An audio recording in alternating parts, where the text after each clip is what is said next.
I started this podcast because I'm fascinated by how we get better at bridge, how we reach that next level. I'm talking with expert players about how they got where they are and what they do to continue honing their skills, to less experienced players about what they're doing to improve their game, and to experts in fields outside of bridge, like learning and expertise. If you're looking to level up your game, check out my classes on Learn Bridge Online. Mondays are about the expert thought process, and Thursdays are about declare or play. You can attend the classes live or you can watch the recorded replay. I'm looking forward to leveling up together. I am joined today by Adam Kaplan, a former youngest life master in the ACBL, and now the reigning U.S. Trials champion. So, Adam, congratulations and welcome. Thanks. Good to be here. How old were you when we first met and started playing together? I think I was probably 8 or 9. Maybe it was already double digits, but not much more. So, tell us how you started playing bridge, how you learned. Yeah, so I learned when I was 5. I was on a family cruise, and my dad and my grandfather were playing just kind of casual, kitchen table bridge on the cruise ship with the cruise ship director and a couple other people. And I was bored. I was 5. There was nothing for me to do. There was no Wi-Fi on cruise ships then, and so I figured that I would go watch them at least. So I asked, hey, can I come watch? And they said, sure, why not? Then I asked, hey, can I come play? And so the cruise director kind of took me aside, taught me a few basics, and told me to come back the next day. I came back a few minutes later and said, I want more. And that sort of spiraled into, throughout the cruise. She taught me a decent amount of basics. My dad taught me some additional things, and then once I got home, I started getting a few books and getting into it more, and started talking my dad into bringing me to tournaments even. And I think I played my first tournament when I was 6 at the Safety Harbor Regional. What was it about bridge at that young age that fascinated you? Well, I was very into card games to begin with. I played a lot of hearts and some poker and gin rummy, and I guess my family is very much a card playing family, right? So when we would be having family time, usually that would mean playing a card game. And so from some of these other trick taking games, hearts, spades, there's a game called Rook, I remember, that we used to play. And from things like that, it was a little bit less of a leap to at least learn the basics of bridge. And once you have enough of an appreciation of the mechanics and the just sort of how the game works, you quite quickly can appreciate some of the deeper and more interesting things about the game, the strategy and the opportunities, and just how difficult it is to master. Did your brothers get into it at all? No. So I'm the oldest of 4, so I have 3 younger brothers, and by the time that they were even as old as I was when I learned, they were interested in different things, and bridge was my thing. And so they wanted to have their own thing. So, if Big Brother does it, it can't be cool. Right, exactly. So you go to your first tournament around 6, and you went to college around 17 or 18. What did the intervening 12 years look like for you? A lot of bridge.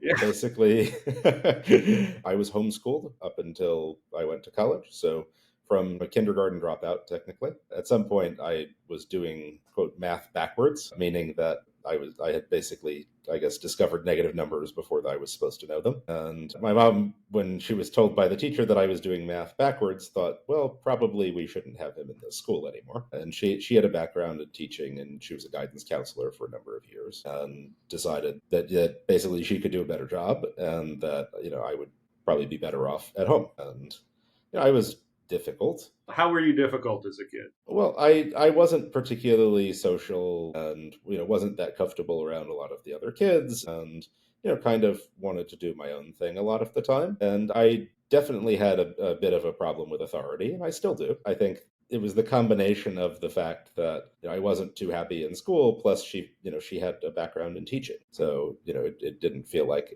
such a big leap at the time, I guess. And that wound up being phenomenal for me in a lot of ways, because it meant that I could spend my time on things that excited me and that were interesting to me. In a lot of cases that was bridge, of course, but I did a bunch of other things as well. I was doing a lot of math when I was I guess 10 to 13 or so. And then at some point I started traveling to tournaments by myself around when I was 12, 13. I started traveling around with Robert Todd and the Adventures in Bridge guys. That's, I think, when we started playing a bit together, Adam. That was probably, I was 12 or 13 then.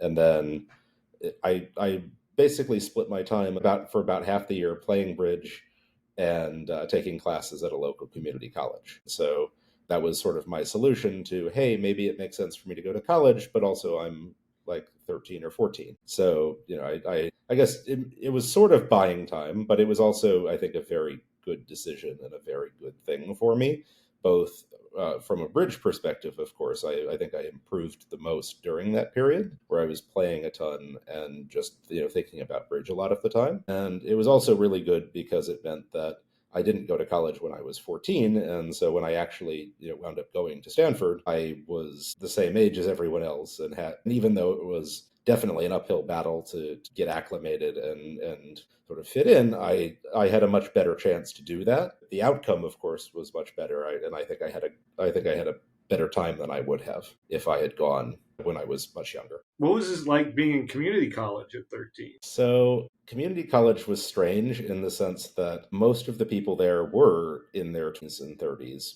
most of whom, were kind of going just to sort of get a baseline education or whatever else. There were, I think, no other real people who were sort of dual enrolled, meaning high school students in community college, essentially. So I was always the youngest one there. I didn't necessarily make a lot of friends, but I did enjoy it. So you're 13 and you're going to school among these 20-year-old people, and you're playing in bridge tournaments with people like me in their 20s and 30s and against, bridge people in their 60s and 70s. I was always really impressed at how well you handled yourself and related to adults. Did bridge help you with that? Yes, definitely. I think coming up as a bridge player, I spent most of my time around people who were many times my age.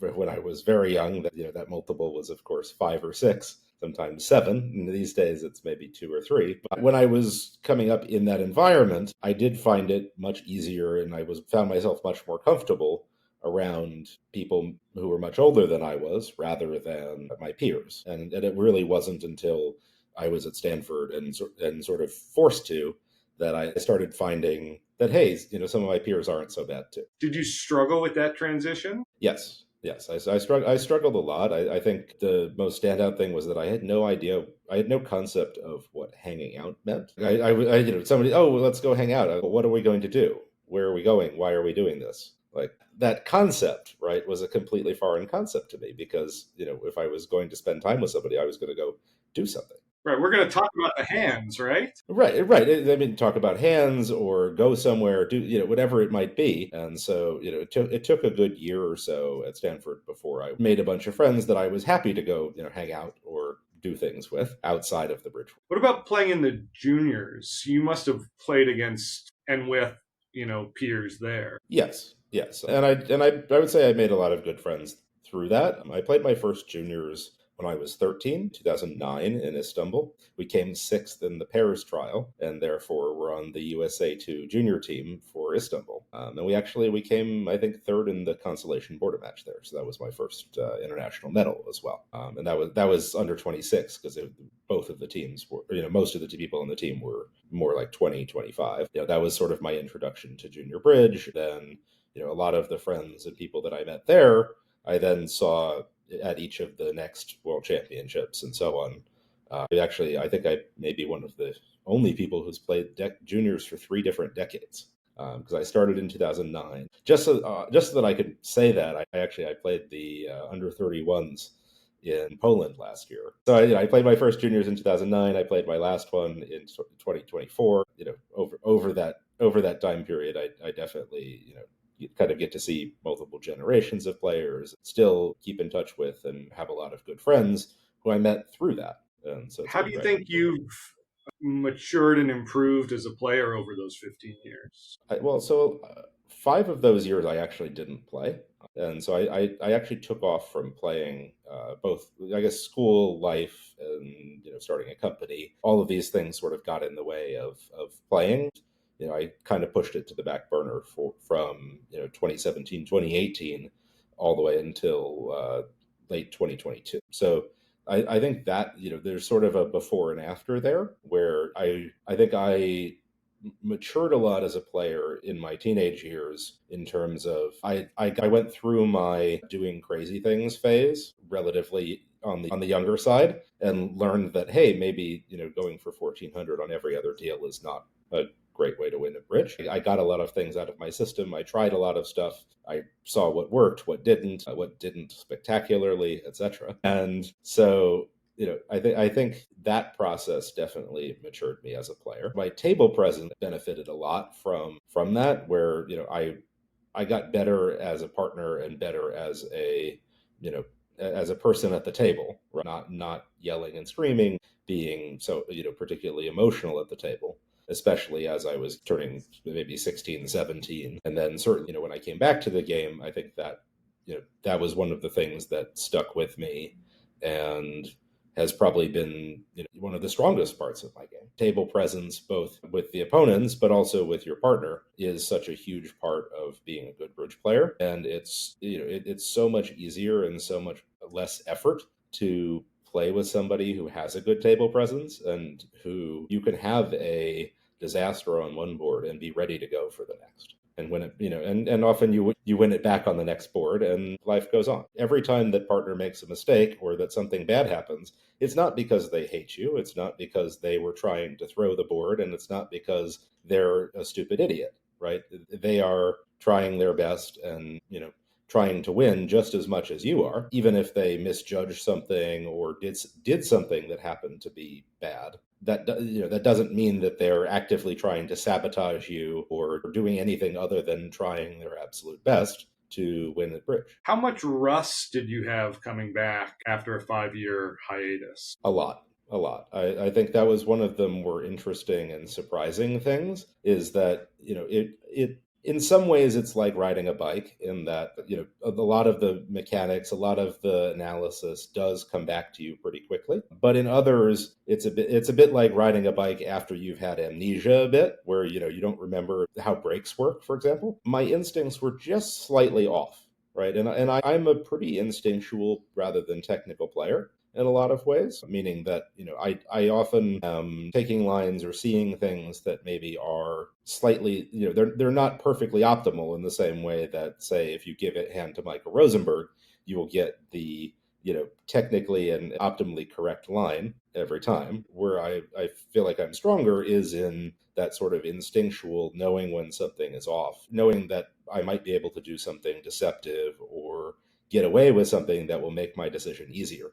I found that when I came back to bridge, my instinct, where I am trying to decide whether I should take a percentage line or try something creative, for example, was just a little bit off, and in many cases that was very costly.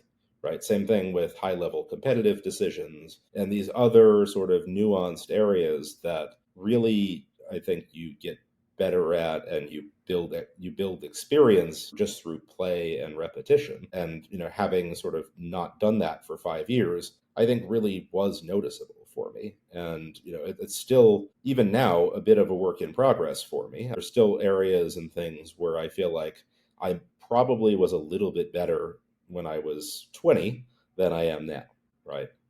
But at this point, having played a lot in the last 2 years, especially, I'd like to think that I've gotten rid of a good amount of that rust, and have sort of redeveloped my instincts and comfort. Is there anything you did to work on that other than just play? I think playing and going over boards with people who are good bridge players, who see things, call out things, or even bring up hypothetical. A lot of times, a hand itself might not even be that interesting, but if you change a card, or if you think about it from one player's perspective, it is actually a really interesting problem.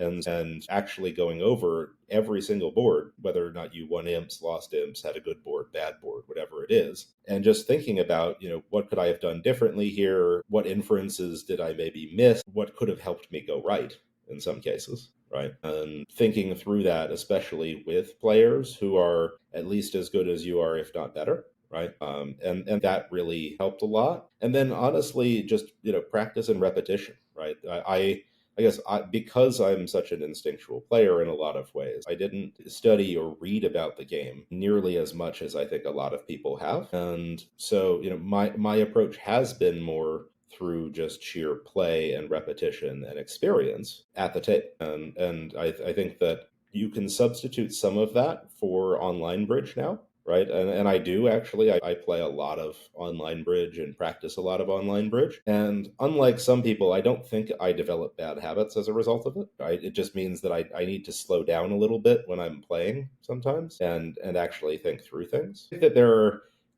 there are cases where just by sort of getting into the robots' minds of knowing how they think about the game, you can do things that trick them or that cause them to make mistakes.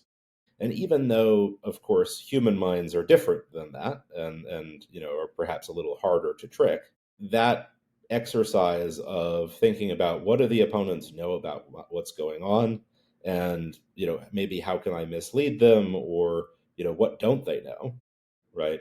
That does actually really translate to being a difficult opponent at the table, and really giving the opponents chances to go wrong.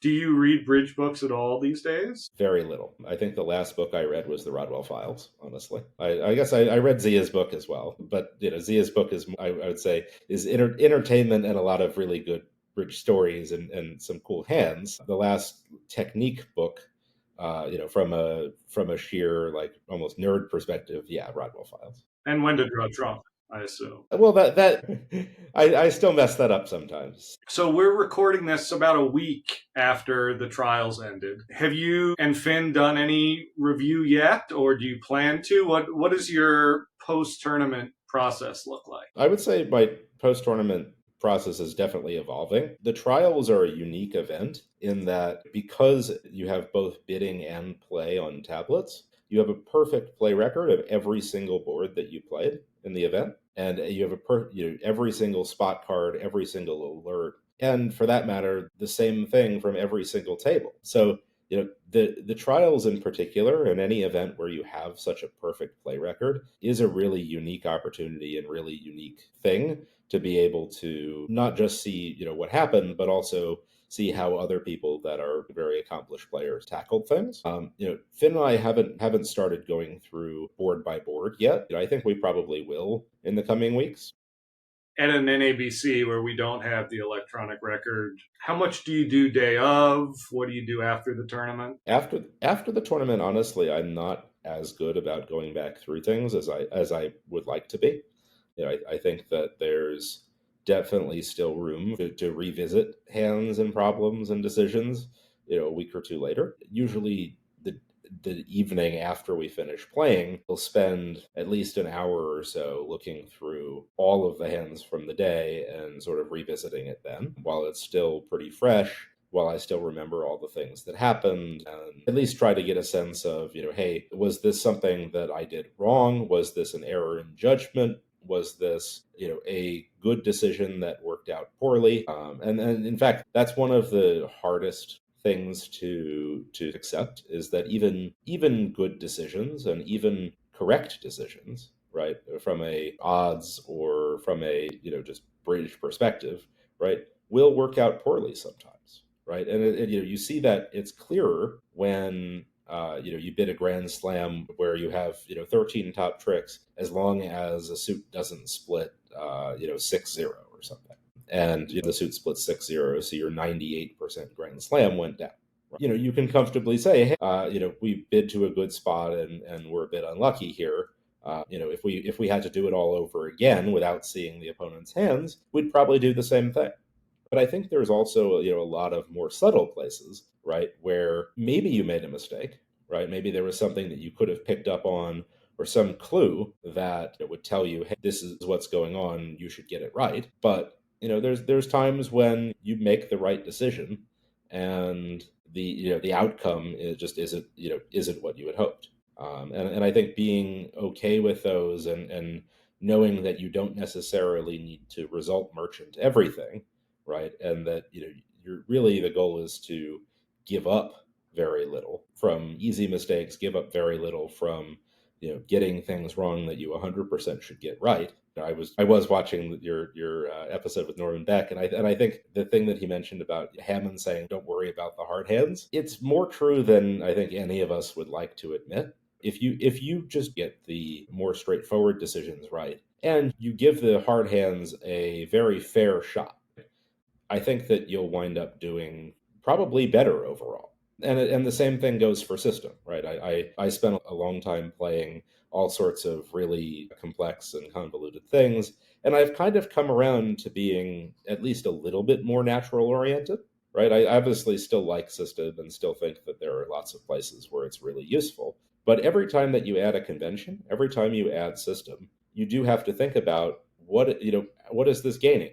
Right, and especially weighing that against the risk of a misunderstanding or system forget. If you forget it once, right, that's a 12 imp disaster. How many times does this thing have to come up, and in order to offset the risk of that one forget or that one disaster? When push comes to shove, if it comes up and you forget it, then it needs to come up 20, 30 more times where you actually win because of it, in order to offset the loss and the expectation from having forgotten it once. And so, when you think about system additions and things like that from that lens, it does mean that you're a lot more selective, a lot pickier, and a lot less likely to add things willy-nilly, because you need to be able to be getting EV every time that you add a system.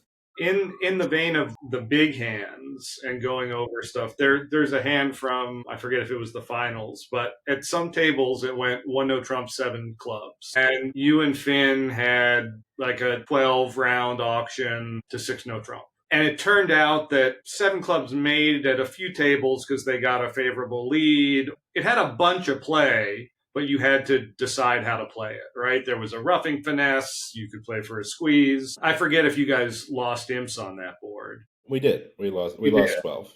Yeah. So how do you analyze a result like that? So I actually think I made a mistake on this board.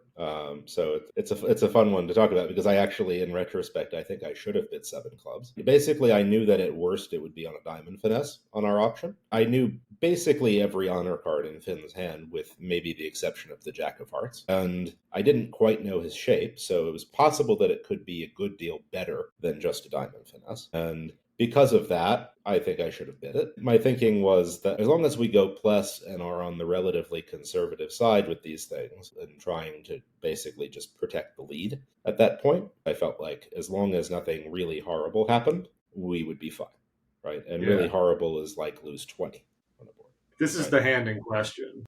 I put it up on the screen. Yes. I remember it well because I thought over 6 no trump for about 5 minutes.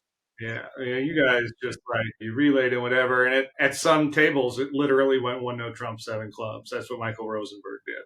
Yeah, and I mean, I think that there's a lot of merit to that. Maybe they make a wrong lead. Maybe by not telling them what's going on, you make it harder for them to find the right defense. Yeah, there is a lot of merit to keeping them in the dark. It's nuanced enough to where I didn't lose sleep over it. Remember, we played you guys in the last round of some qualifier. I think it was a Swiss team. I had a very similar decision. I knew that based on our auction that it was basically a grand on a finesse. And I went low on that one as well, partially because I knew that at your table, if Greg had the same decision, I thought he would go high. We needed a swing. Right, exactly. It was the sort of situation where if we tied the match, probably neither of us would qualify. And so I said, you know what, I'm going to go low and hope they go high. And maybe it's our day, maybe it's not. And these sorts of situations are, of course, plenty of game theory. Spoiler alert, Adam was right. He won. He won the swing. I did. I mean, I think we both did the right thing. That's a good example of a situation where both tables and both players, I think, probably did the right thing. And the outcome aside, I don't think that anybody should feel particularly sad or guilty about the decision that they made. Yeah. Right.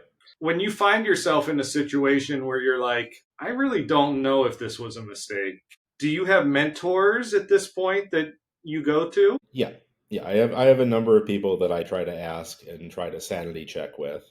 Steve Weinstein occasionally will get a am I an idiot text. He gets those from me fairly often. Yes, yes. Michael Rosenberg, of course, has been a fantastic mentor for me. I would say, especially in card play, but even in bidding theory, from 10 years or so of him working with us in doing junior training. That was such a huge benefit to me in terms of learning and seeing things and visualizing things. Every time that I have a trump suit where I need to unblock in trumps, I have Michael's voice in the back of my head reminding me to do it. Right, those sorts of things were very influential for me. And there's definitely more people these days that I can go to and say, hey, what would you do with this hand? I sent a bunch of hands to Matt Brown, for example, and said, hey, like, are we, do we think about this problem the same way? It's helpful and sometimes surprising when I feel bad about something that I did on a hand to find out that, a lot of people either duplicated my actions or at least thought about the hand in the same way. Especially since I've come back to the game, it's a little harder for me to tell, did I do the right same thing here? I benefit more now, I think, from asking around and from trying to get a broader sense of, what do people think about this hand before deciding that I did something right or wrong. So I assume you don't think you're the best bridge player in the world. Is that correct? I do not at all. The folks that are better than you, like, what makes them better? What differentiates them? So I think one of the bigger things is just sheer table time, right? Time spent playing bridge, thinking about bridge, and doing bridge related things. In the last couple of years since I've come back to playing more, I've made a conscious effort to play as much bridge as I reasonably can while balancing that with the rest of my life's demands.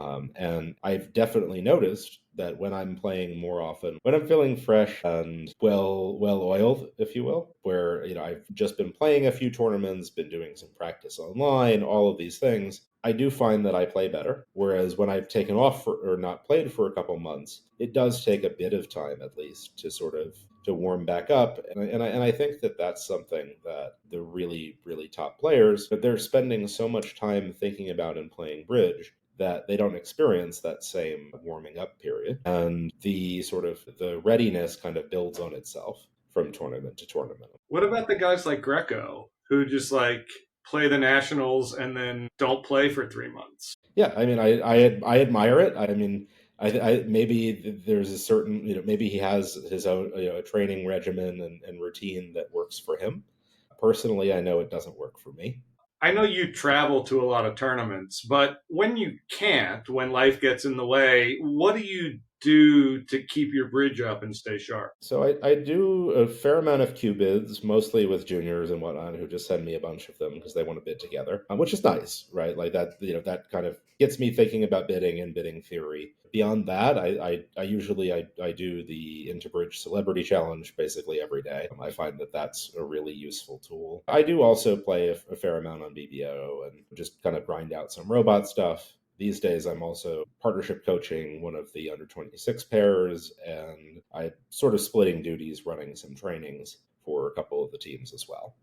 I think teaching actually helps in a lot of ways because it's a very different thing to explain something to somebody versus to know it and do it yourself. And sometimes when you explain it to somebody, it actually clicks better for you as a result of that too. And so I think that doing some of that mentoring, doing some of those sort of training type things has actually helped me as well. When you're at a tournament, do you have habits, routines, superstitions, anything that you do to come to the table at your best? Yeah, I'm a creature of habit. Once I get to a tournament, I have basically the same routine every day. I eat the same food. I do the same things. I usually am timing, when and how I'm doing that almost exclusively in the same way every day. But the trials, the night I arrived, I ordered from a chicken teriyaki place that was like 15 minutes away on Uber Eats. Felt good after I ate it. Basically, I ordered from the same place every day for lunch for the entire week. I at breakfast at the same time every day. I try to standardize most of the basic living functions that I need to worry about so that I can focus on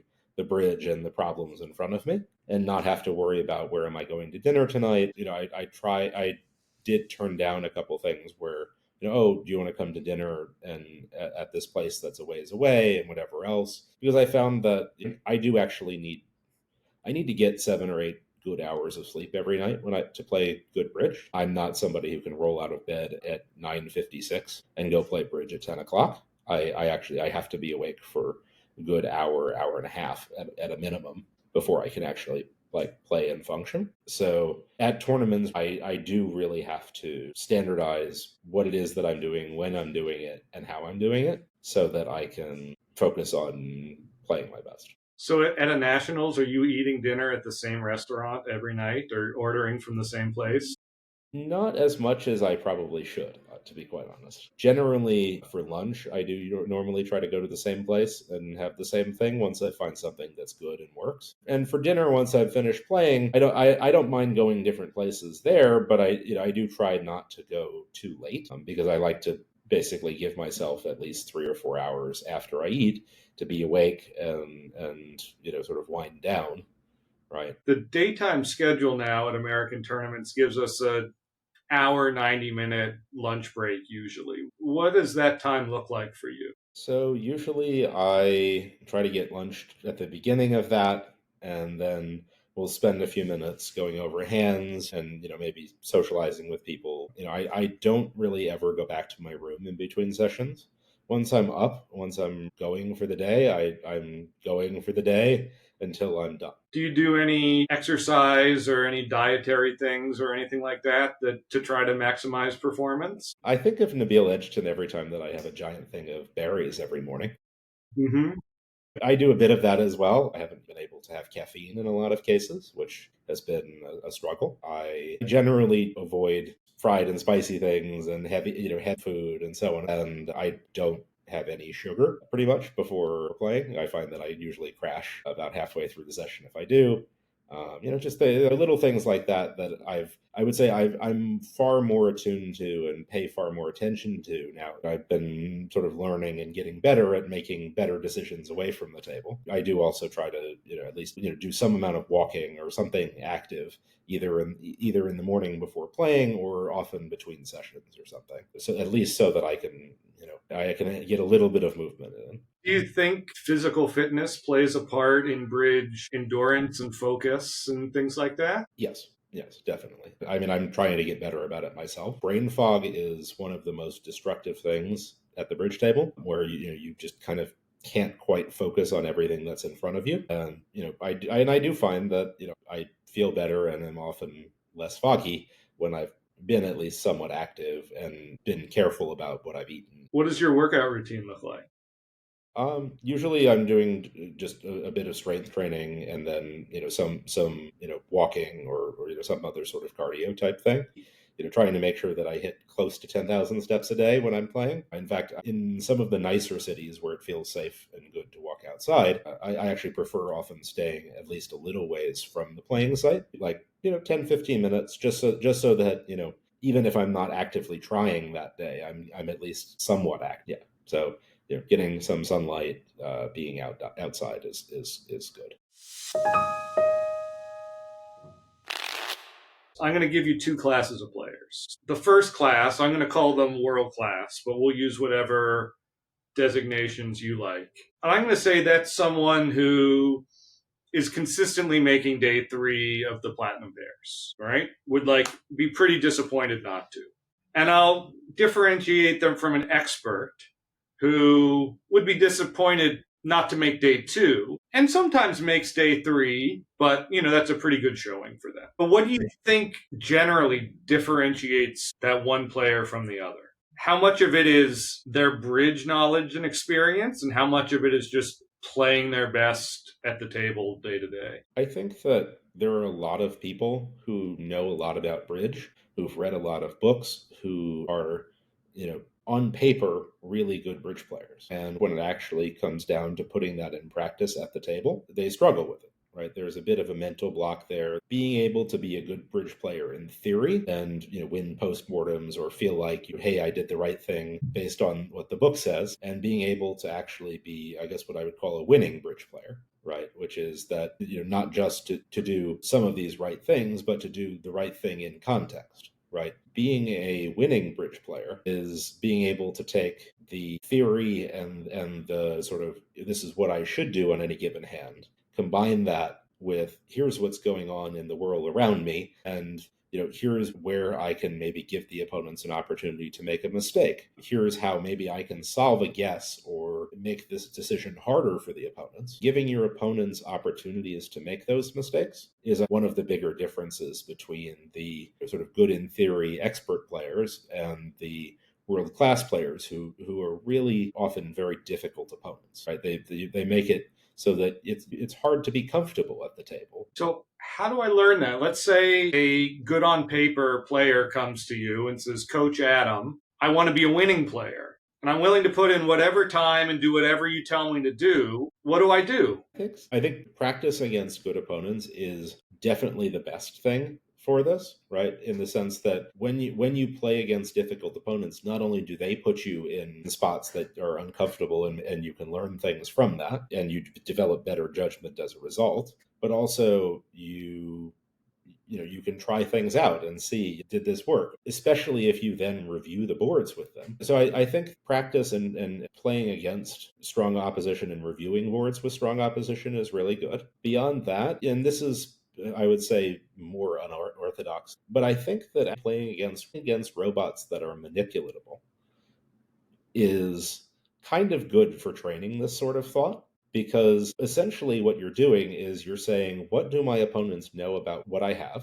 And how can I mislead them? What do I want them to do? And how can I maybe induce them to take that action? Essentially, you can kind of think of them as what we might call non-technical plays, right? And to me, non-technical plays is one of the biggest things that really does separate the experts from the world class, in that it requires some imagination and being able to put yourself in your opponent's shoes, saying, what do they know about what's going on? What do they know about what I have? Can I give them a problem, right? Or how can I maybe change their view of what the hand looks like? The concepts translate a little bit, and you can drill it a little bit by trying to manipulate robots. Because if you can manipulate robots, that's one step closer to manipulating humans. When I play BBO and do some of the daily challenges, yes, I'm trying to do well, but when I'm declaring, I am really thinking about, trying to get into the robot's mind in some sense, right? Trying to figure out, how do I exploit their weaknesses? How do I exploit their way of thinking about the hand or the situation for my own game? Once you adopt some of this creativity, practical, declare play kind of stuff, how important is it to have understanding partners and teammates? Very. This is something that I always try to do myself, right? And it's kind of goes hand in hand with the idea that, if your partner makes a mistake, they were trying, right? It's not like they were trying to pitch the board. I want anyone on my team to be trying to do the thing that they think is right on that hand in that moment, and not to have to second guess, well, what if I bring back this terrible result? What if I'm wrong, right? I want them to do what they think is right in the moment. I would much rather them be wrong trying to do something good than miss out on an opportunity and not doing what they think is right because they're afraid to come back with X, Y, and Z. It's something that I think in the US in particular, because of the sponsor culture, a lot of bridge professionals are afraid to step out on a limb. They're afraid to back their judgment in some cases, because if they're wrong, they'll be spectacularly wrong and it'll lead to big numbers or disasters. But, I think that in many of these cases, the right decision sometimes is risky. And I think that being able to make what is the right or percentage or best action at the table each time without having to worry about, will this impact my professional future, what will my teammates think or do, etc., is not only really freeing but is really key to being able to play top level bridge. I think that sort of freedom and autonomy as a player is really valuable and is something that I certainly try to cultivate with all of my partners and teammates. Right, because I think that you should be able to and feel empowered to make what you believe is the right decision in the moment without ever having to have it even cross your mind that there's going to be some consequence, or if I make this bid, am I going to be fired? Right. Yeah. And that's something that, in the US and with, especially with like, regionals and whatever else, there is a certain conservatism in style and in decision making that I think is actually harmful.